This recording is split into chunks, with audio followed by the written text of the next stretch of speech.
Alors moi, quand je choisis le magret, je le choisis de façon à ce qu'il soit tendre. Je regarde aussi l'épaisseur du gras. Je vais le poêler et je vais le finir au four.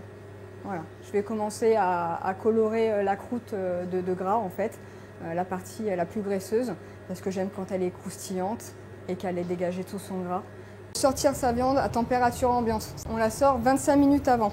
En fait, ça permet de relâcher les fibres de la viande et d'avoir une cuisson très belle et d'avoir surtout un magret très tendre. Et ensuite, on va procéder à dénerver en fait la partie extérieure et la partie intérieure. Ensuite, on va enlever toute la partie graisseuse. Et ensuite, le quadrillage qui est très important. Voilà. Ce qui permet aussi d'enlever tout le gras. On l'assaisonne. Alors moi, pour le coup, ce sera juste sel. Donc on va le cuire côté gras, quadrillé, 2 minutes, afin d'avoir une belle peau bien croustillante, comme je l'aime. Et ensuite, on le retournera, mais vraiment à peine 30 secondes. Donc on va enlever ce gras-là, qui va vite noircir. Là, on va le finir au four. Donc 3 minutes à 210 degrés. Dans ce sens-là, une fois retourné, 3 minutes pour l'avoir rosé.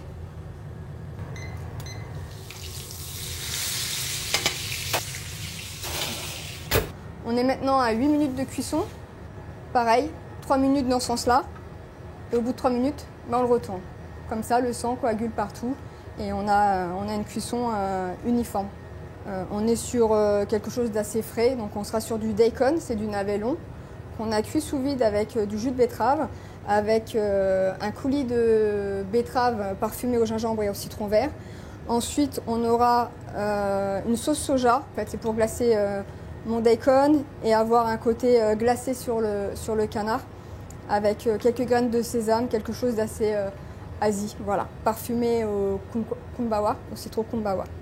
Alors là, on va cuire le daikon, le navet long, qu'on a cuit sous vide. En fait, on va juste le glacer.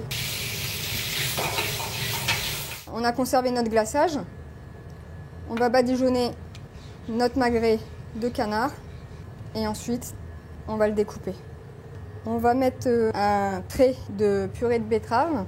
Ensuite, on va poser notre daikon dessus et le filet de magret à côté avec quelques petites pousses de vinaigrette. Et donc notre glaçage à la taille pour apporter un peu plus de gourmandise.